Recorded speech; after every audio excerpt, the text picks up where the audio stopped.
Hello, and welcome to On the Safe Side, a podcast hosted by the editors of Safety and Health magazine, the official magazine of the National Safety Council.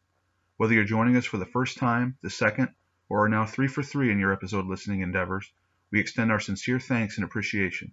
Your support means a lot. My name is Kevin Drewley, and I'm an associate editor with Safety and Health. With me, as always, are fellow associate editors Barry Bettino and Alan Ferguson. Gentlemen, please say hello to the nice listeners. Hello. Hi, everybody. We hope everyone is safe and healthy amid the evolving uncertainty of the COVID-19 pandemic. As we discussed in our April episode, the Safety and Health team is following Centers for Disease Control and Prevention recommendations to work remotely. Before this, I would telework sporadically, but it really has been an adjustment to do so each day, no doubt. I found that walking is a good release when weather permits and the pavement outside the apartment is clear of too much commotion. But how about you guys? Any quick observations or anecdotes to share about your own work-from-home experiences? I'm the same with you, Kevin. I would work from home sporadically before this. So for me, I think what's been helpful is finding different locations in the house to work. So one day I'll be at the kitchen table and one day I'll be in a spare room, so that's been helpful. How about you, Alan? Yeah, it's been interesting. I mean, I work from home one day a week, so I have a little bit more experience, but not too much. One of the interesting things that we're all probably experiencing is how kind of our spouses work, and you get an observation into their daily lives. But the other part of it for me is the cats. I have 2 cats, and I just wonder what they think during this time. Are they happy to see us? Do they wonder what's going on? Are we cramping their style? So that sort of thing kind of has run through my head in kind of an odd way. Well, in this episode, we'll do a deep dive, as always, with one of our stories from the May issue of Safety and Health, covering control banding. We'll also talk with Paul McNeill, who's a former OSHA inspector, and delve a little more into his career in the safety field. All right, is everybody ready? Let's go.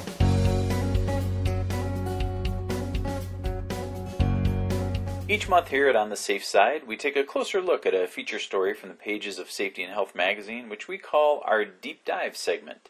And this month, Alan wrote an in-depth piece about control banding and how a growing number of safety professionals are finding uses for this risk assessment system kind of outside of its usual place, which is in facilities that use bulk chemicals. Alan's going to discuss how expanding the use of control banding has benefited safety and health across the board, and kind of which industries have benefited the most.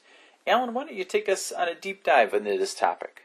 Well, thank you very much for that intro, and I will say this is one of the more interesting and peculiar features, perhaps, that I've written in my 3 years here at the magazine. And the control banding is not overly straightforward. It's kind of conceptual in nature.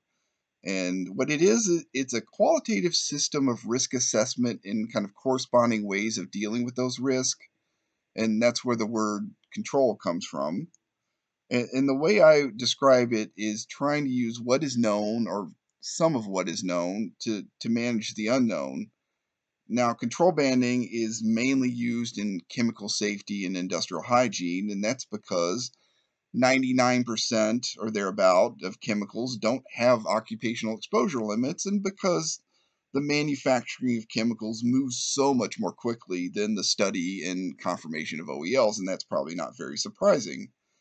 The concept of control banding started in the pharmaceutical industry, and that's obviously one such industry that can manufacture new products, as we all know.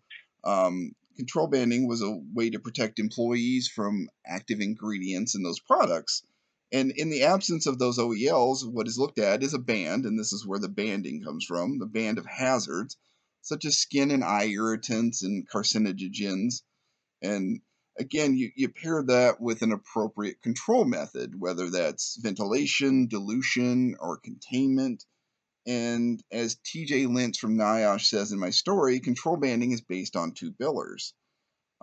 It's the limited number of control methods available to protect workers, and, quote, that many problems have been met and solved before, unquote. Now, this approach is different from occupational exposure banding, hazard banding, or health hazard banding, because those systems don't offer potential controls. And those controls, the part of control banding, are determined by a number of different factors. According to our friends at the Canadian Centre for Occupational Health and Safety, Among those factors are how poisonous or dangerous is a chemical product, the exposure time for a worker, how easily it can get into a worker's body. Fine dust is an example of that, and the type of work being done. And the greater the health hazards and the higher exposure potential, the stricter the controls. Now, that's usually done a lot of times via a grid method. You'll look at risk level 1 or risk 1, and you'll have different levels, and then you'll pair it with, once somebody hits that threshold, with a certain control. So You mentioned that grid just a moment ago, and this question addresses that. So what you're telling us is it sounds like an organization might say, well, if we have this grid and we know what controls to put in place, why do we need industrial hygienists? Is this a concern? Was it a concern? Yes, it was a concern among certain stakeholders that employers could use this system, again, that grid, to replace trained industrial hygienists, but TJ Lentz from NIOSH says that hasn't proven to be the case. But he cautions that organizations that want to use this technique should definitely consult a certified industrial hygienist. And he adds that control banding really needs professionals to provide recommendations, and you need exposure monitoring and oversight to make sure the controls are working properly. Well, Alan, one interesting part that you mentioned in your story is the potential use of control banding in other parts of workplace safety. Can you explain a little bit more about that? So yeah, this is through a gentleman named David Zalk, who's a deputy EHS team leader at the Lawrence Livermore National Laboratory. He's proposed using this kind of technique in other areas, and a lot of that stems from his experience as an industrial hygienist and also the organizational structure at Lawrence Livermore, where subjects such as confined space and welding are not necessarily fall under occupational safety, they fall under industrial hygiene. And another part is that Lawrence Livermore is focused on research and development, which including explosives, and which can definitely create new unknown hazards and new challenges.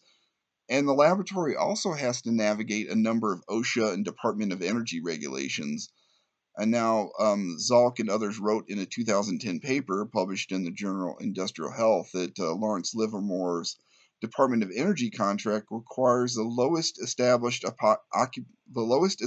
occupational exposure limit for a given chemical, physical, or biological exposure. And to accomplish that, we talked about the grid, they use a risk level based management grid for work tasks with potential severity and the probability of injury as the two axes. And from there, they'll fill in risk management controls on a grid with the risk levels ranked from 1 to 4. And that's geared toward ensuring regulatory compliance. Great thing about this is you can also get workers involved at this point and get their input to determine hazards and risk and controls. So for risk level 1, employees work with minimal or no oversight, and there's perhaps an intermittent inspection or inspections that take place during this time. And for risk level 2, established tasks with approved controls are logged by a supervisor. And there are periodic reviews of said task, procedures, and controls, and when needed. So when we get to our risk level 3, that's when you start requiring permits, such as confined space permits or hot work permits would be examples of this. Kind of review of hazards and controls goes through the EHS team, and other supervisors and OHS specialists need to, quote unquote, formally concur with those findings. And for risk level 4, it's really a documented thorough review of hazards and control takes place with the EHS team, the workers, and the supervisors. And to perhaps illustrate those last two examples even better, in Zalk's proposed grid for construction, the risk levels, also 1 to 4, corresponded to the type of job site training needed. So RL4 required a safety expert on site, for example. Risk level 3 requires a competent person. And if you want a good image of all these risk levels, here's another metaphor. Zalk describes level 1 as a green light, levels 2 and 3 are yellow lights, and level 4 is a red light. And in the red light situations, work needs to stop and you need to get everyone on the same page as far as hazards, risk, and control. And what that system does is allow, at least as Zalk told me, allows Lawrence Livermore's EHS team to focus its efforts and time and resources on the riskiest or riskier actions. One of the other benefits is more consistency among industrial hygienists. It also gets the workers in the habit of contacting the safety team if they're unsure about anything. Quote, the dotted line between risk levels 2 and 3, all Zalk wants them to do is pick up the phone. And when we have them picking up the phone and asking us questions in the middle of the task, something has changed. And he says that risk level communication has been a great byproduct out of all of this. That's excellent, Alan. It's a really unique topic, as you said, and I really enjoy how it can translate to other industries as well. And Alan, we appreciate you sharing your insights on this topic. For folks who want to learn more, go ahead and check out the May issue of Safety and Health magazine to see Alan's work on this story. And you can also find that story on our website at safetyandhealthmagazine.com.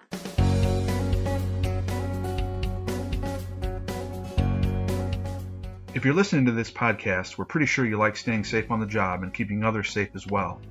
We're also pretty sure that you want to stay safe and healthy when you're away from work, and we have a great way to help you out. It's Family Safety and Health magazine from the makers of the award-winning Safety and Health magazine. Family Safety and Health has tips and advice on topics from the home to the roadway and from your local parks and recreation areas to your medicine cabinet. Visit nsc.org/wellness or call 800-621-7619 to learn how you can get a subscription for yourself, your coworkers, your friends, and your family. Remember, that's Family Safety and Health, brought to you by the same team that brings you Safety and Health magazine each and every month. Our guest on this episode is Paul McNeill, an OSHA inspector for more than a decade in New York and a current senior safety consultant in Insperity. Paul was also one of the sources for my story, What to Expect When OSHA is Inspecting, that appeared in the June 2019 issue of Safety and Health magazine. And he was such an informative and entertaining interview subject that I thought he'd make a fine guest for this podcast. Welcome to the podcast, Paul, and I hope I haven't set the bar too high. Before we get started, how are you doing? I'm doing just fine. We're managing as best we can with this pandemic and trying to be the best service we can to our clients. Just to let everyone know, once again, this segment is 5 questions with ... Mm-hmm. We also have an additional question related to our guests' lives and interest away from work that we call our pop quiz. Okay. To kick things off, how is the COVID-19 pandemic currently affecting your work as a safety professional? Or how is it affecting the safety profession from your view? Or how might it affect the safety profession going forward? Well, great question, Alan. So far, we're working via telephone conferences and consultations with our clients. It's the ones that we can reach, the ones that have organized their working at home groups.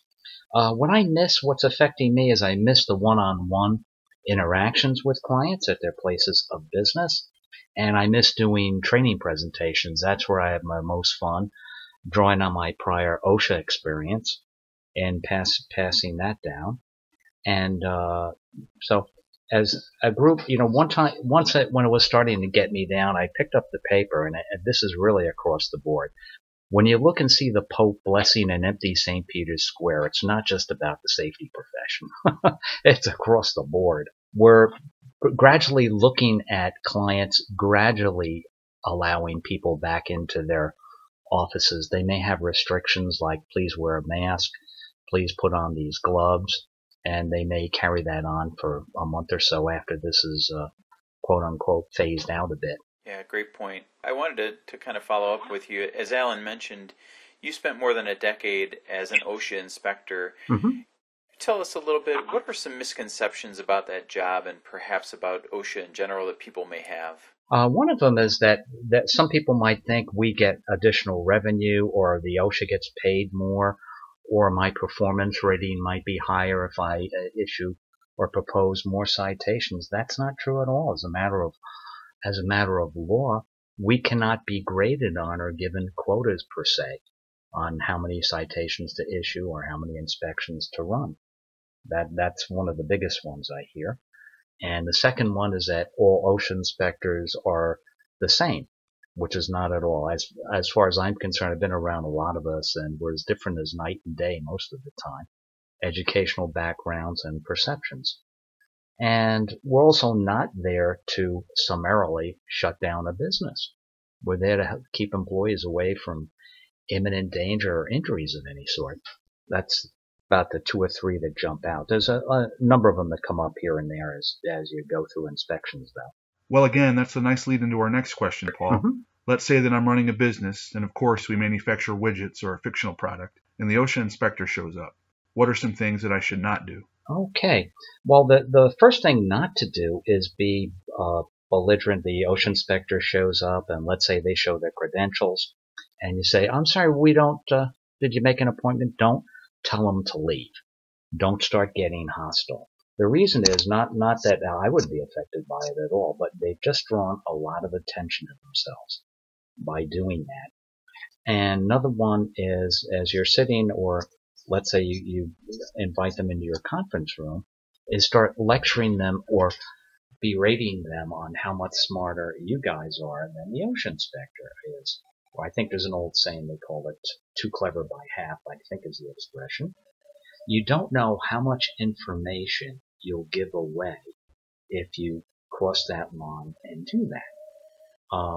And the other thing not to do is not having an OSHA plan. If there is so much organization already in an organization as having a safety team, one of the things they should include is, what do we do when and if OSHA shows up? And there's a whole bunch of stuff that one can do before, during, and after that will really help them out a lot. May not keep them totally citation free, but it will do a lot to keep their employees from getting injured, and which of course results in them being in compliance. In the article Alan put together last year, it was very, very politely written. One of the former OSHA people had relayed or emailed that if you do that, OSHA, if you have a standard practice of saying, go get a warrant, you can't come in here without a warrant, OSHA might come back with several of their more experienced compliance officers that are more adept at spotting citations. One of the things that happened to me over my career was somebody did get belligerent, insisted on a warrant. My supervisor got on the phone and let them know that it will go much easier if you let us conduct our inspection. And before he made that call, he was holding up several pens to me and saying, you know what to do. How many gallons of ink's in this pen? Translation, it's not a good thing to do. On the flip side, I know we talked about this for my story. What things should people do before the OSHA inspector shows up, especially if their business or organization is part of, say, an emphasis program? Okay. Also, what should they do during the inspection or after? Sure.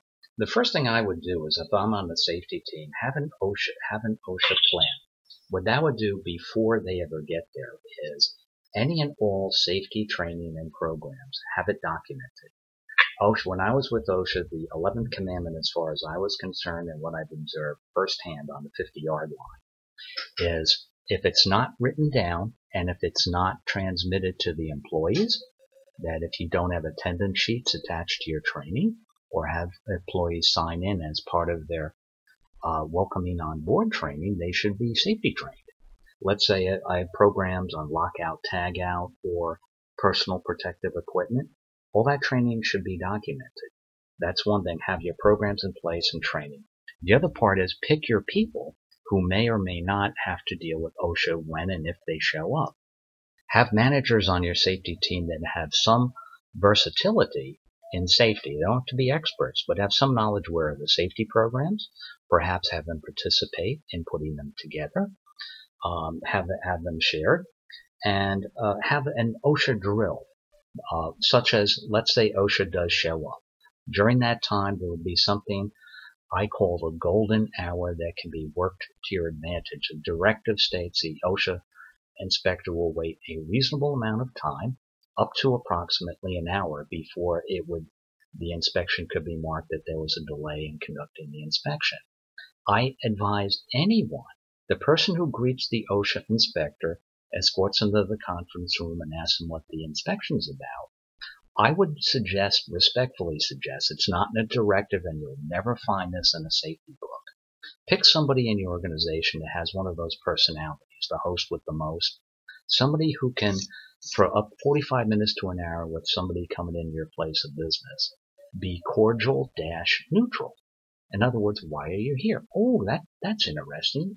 We have people or procedure. I'll call them and get them ready for you so we can have an opening conference. Any questions they might ask, have this person versed in not trying to one-up the OSHA inspector intellectually, not trying to lecture them on how much smarter you guys are, because you may open the door, as I tell people, to a lot of lines of inquiry, give away information that you never would have. So, for example, when my 36-year federal career, I was initially got my start in safety in the post office. When OSHA would show up, generally I was the person designated to meet them. And when they ask a question, I have a habit of just asking them, that's a very interesting question. A lockout program? Is lockout one word or two? You place a hyphen between the word lock and out. Interesting. Let me write that down. I'll go call and see if everybody's on their way to who has to meet you. Meanwhile, back on your plant or workroom floor, your managers who have some versatility in what to do when OSHA shows up.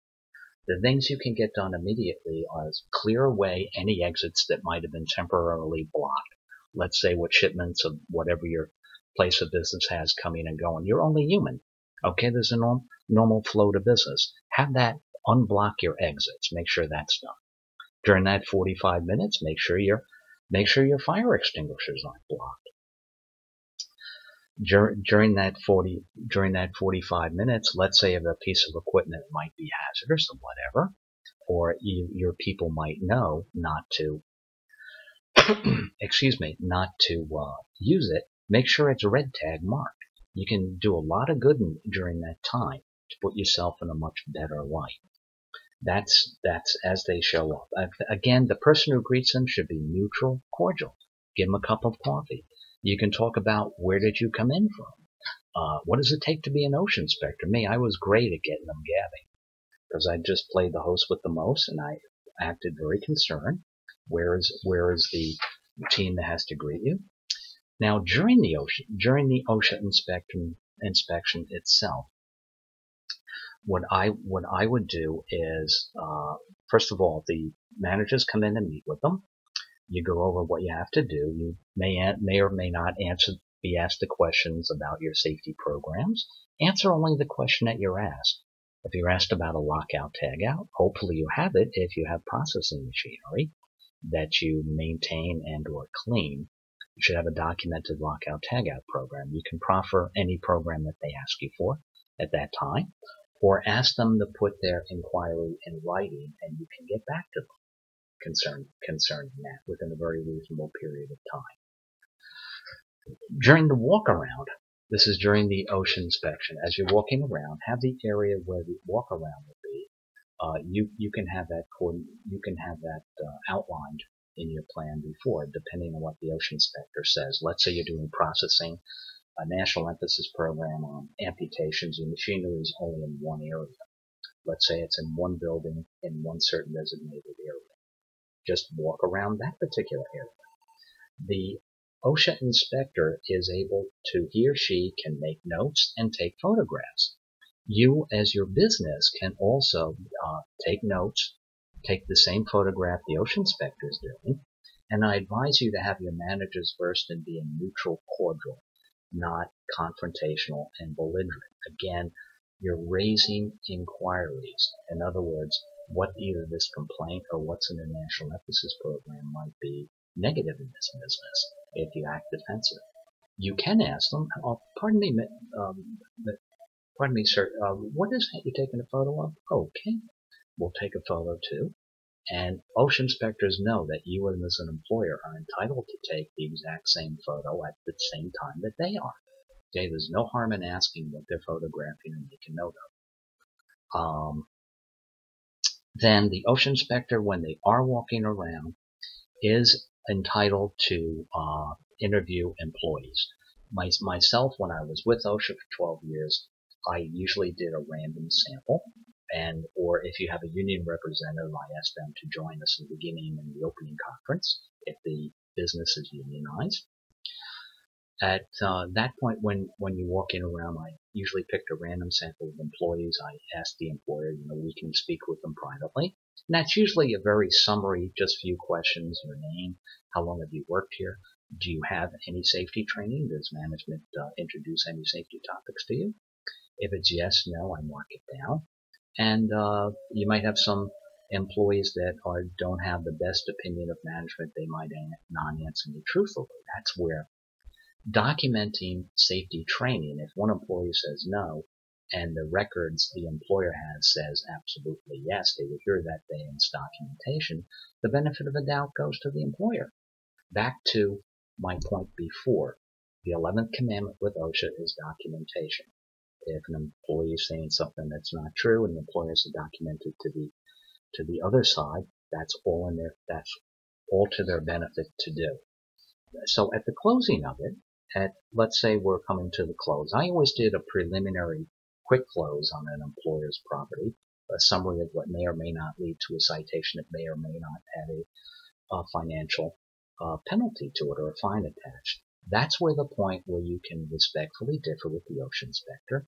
If you took a photo and he or she took a photo, and let's say you marked a piece of equipment not in use, you can show that in your photo. See, Mr. OSHA inspector, we had that before. He or she may not agree with you. Then they go back to their office, they draw up the report, the area director reviews it, and they'll call you maybe a few weeks later for another closing conference. During that time, let's say the fines have been issued at that time. Within 15 working days of signing a certified letter from OSHA and you've received fines, make an appointment to come in as quickly as you can and have an informal conference in the OSHA office with either the area director or the assistant area director. It's not uncommon at all to withdraw a citation or two that you bring to their attention. I usually suggest to people it's not a good idea to complain about how unfair they are, you pay your taxes, that you didn't like the looks of the OSHA inspector that showed up, things like that. Stick with, make your notes, make your photos, let them do your talking. During, by the way, the closing conference, there is a part on the OSHA inspection for negative employer attitude. When the OSHA inspector, he or she is reading off what may or may not lead to a citation, it may or may not have a fine. Anything you say at that point, if it's really off the scale, belligerent, or whatever, is duly noted. Anything that you might say like, well, I pay my blankety blank taxes, how dare you, that's all noted. You've just taken your credibility away for any informal conference, either in front of the area director, or if you file a contest where you may have discuss it with the regional solicitor before it may or may not get to a judicial review. During the informal conference, you may or may not like the results of it. At that time, you still have more rights. You may file a handy area director a letter of contest where your case file is sent for review by the regional solicitor, which is the attorney for OSHA, one of the attorneys for that region for OSHA. They will schedule a call with you. You can request that this particular fine be withdrawn due to a photo, and you really think strongly. Let's say at that point, they have more authority to reduce your fine further. The area director can reduce it anywhere from 30 to 40%.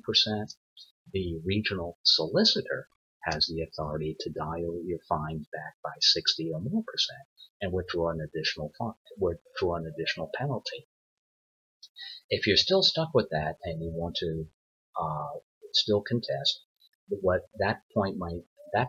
the regional solicitor does many times is makes a note of it, sends the case file back to the area director, because each region tends to be overloaded highly with fatalities and news-grabbing cases that they're getting heat on from Washington concerning catastrophes.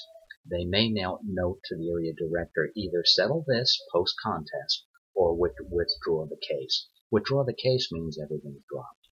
I tell people not to make it a point to do that too often or every time, although they may end up doing that in your case, because if you're what we call a frequent flyer, somebody who is always getting in the safety mischief, they're going to catch on quick and they're going to take you before an administrative law judge. And I assure you, he or she has, looking at photos and careful notes by the compliance officer, has the authority to keep it 100% of the original fines. Nothing's withdrawn.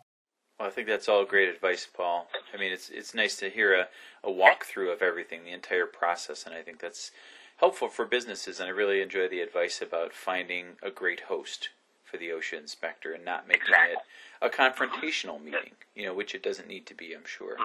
Yeah. Paul, we have a feature in our magazine called My Story, and that details safety professionals' journeys into the profession. And we're curious about your journey into safety and any career highlights and people who helped you along the way. Sure. Well, I had a 36-year federal career. I was in the military, 3 years, 9 months, and 6 days, but who's counting? Then I was in the post office, and I got my start. I was working as a carrier instructor, and the lady who taught safety there was from our area office, and I kept requesting, do you ever have an opening there for maybe an internship? No. Each time she came to teach, no. Each time, finally, she was going away on a detail somewhere else. Said, tell you what you do, write a letter to my boss here. I'll put in a word, and we'll see where it goes. So she was kind enough to put in a word, and I got a detail for 4 months with the post office, which gave me some cred to apply for a full-time postal safety job. I got my start in the bulk mail center in Jersey City, which is one of the largest processing plants in the nation. I wouldn't tell people it's a station or a building, but frankly, it's more like a mini city or a town. You have every type of processing equipment and machine guarding subject that will come up, and it's heavily unionized. And that's where you go from what you read technically to learning as you're seeing as doing. And I always advise people, don't be afraid to do the grunt work. Learn, see, do. It starts out slowly. After that, with 4 years in the postal safety, I finished up at another place, a center, the James A. Farley building across from Madison Square Garden. Then I got hired by OSHA, and I always have a policy of paying it forward. I put in a word or make introductions for OSHA internships when possible.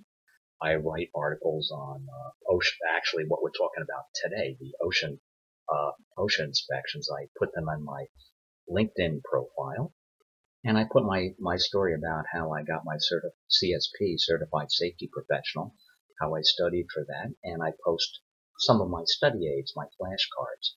And anybody who is on LinkedIn with me and reads my articles, I've gotten hundreds of requests for those, and I'm always happy to send them out and pay it forward. People were kind to me. That's basically it now. Oh, by the way, reason I got hired by OSHA was the person on the OSHA interview panel had responded to several cases that came out of the bulk mail center. They had a couple of fatalities there back in the late 70s, early or mid 80s, and this person was on the panel. He was impressed by my dealing with unions and dealing with the vast machine guarding issues that came up. That's about the nutshell version of it. Quite interesting, nutshell or otherwise. We appreciate your insight. Sure. I know everything you've discussed is certainly of grave importance. Really, worker safety and health is that by definition. But we all need some levity in our lives, and our pop quiz question focuses on those interests away from work. Sure. We understand, Paul, that you have an appreciation for stand-up comedians, and living along the Hudson Valley, I'm sure you're not too far away from many clubs. With your background and interest and your time spent studying comedy, who are some of your favorite comedians of all time, past and present? Well, my interest is I've done a lot of public speaking, and improvisational came up. There's a place that a lady that does theater nearby, she holds improvisational comedy seminars, which is basically thinking on your feet, in an ensemble group. And it does add an edge, or it adds a good flavor to my public presentations. I live off audience contact. I always have. And also my favorite improvisational comic, I believe, was Robin Williams. I met the person who worked with him when he was in Juilliard. He was a young up-and-comer there, and we had him as a guest in our place, and he described what working with him was like. And I've taken 1 or 2 comedy classes downtown in Manhattan. One of the facets of comedy I like is observational comedy. Ron White is a very, very well-known one. I like his stuff. Many of his albums are really great. And I always think, looking on the light side, and I blend it into my presentations. I have no ambitions to be a comedian, but some people have said you should be. But if they knew how hard it was to actually break through there, they would think twice. I don't give it a second thought. I just do it as recreation. But and I think it adds a flavor. I mean, safety in and of itself is very technical. And with my years of actually seeing the front lines of OSHA and presenting it with a bit of levity, add something to the presentations. Paul, I want to thank you so much for spending time with us. Well, thank you. Thank you very much, Paul. We really appreciate it. My pleasure. Take care during this time. Take care. Okay, thank you very much. It's been a pleasure. Well, guys, this is episode 3, so we know the drill by now. We've all pondered the pop quiz question myself, and I guess I'll go first. My favorite comedians, past or present, I would have to say John Mulaney, Patton Oswalt when he gets rolling. I mean, I find myself crying. And then I guess a comedian from the past is Mitch Hedberg. I mean, every time I pass by an escalator, I have to have a chuckle because of his whole bit about that escalators can never break; they can only become stairs. And, sorry for the convenience. The escalator temporarily stairs, and just all the little funny one-liners he had about rice is great if you are hungry and you want 5 million of something. So I like those answers, Alan. I would say from the past, for me, I always watched a lot of Saturday Night Live when I was growing up. So Chevy Chase was someone who always made me laugh and still does to this day. And I'd say currently, I think a guy who's very popular is Sebastian Maniscalco, who's pretty funny. Kevin, how about you? Mine are mostly from the past. I could use to get up to speed, and I don't want to say I'm out of touch. I know NBC used to do that Last Comic Standing comedy-based reality show. I don't know if that's still a thing. But as far as an album that I can still quote ad nauseum, it's Dennis Leary's Lock and Load from the late 90s. I remember my buddies and I just really took a liking to it, and although much of it doesn't really stand the test of time, he gets ahead of the craft beer movement and is assailing beer that isn't beer-flavored beer and coffee that isn't coffee-flavored coffee. But I just like his approach, and he's kind of a wise guy. Cool. Also, there's some comedians I remember more from parts in movies, like Sam Kinison and Back to School, and I know Don Rickles has been in a whole bunch of movies. So with YouTube and everything, I could maybe use to watch some of those sets and just see those guys in their actual element. Sure.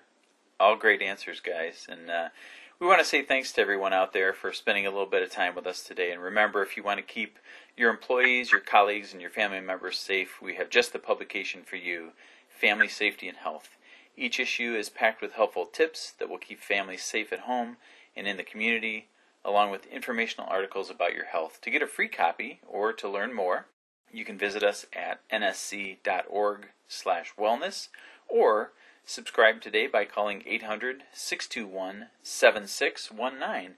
We'll be back next month with a new episode of On the Safe Side, but in the meantime, feel free to tell a friend about this podcast. If you'd like to share some feedback with us, our email is open anytime. You can email us at safehealth@nsc.org.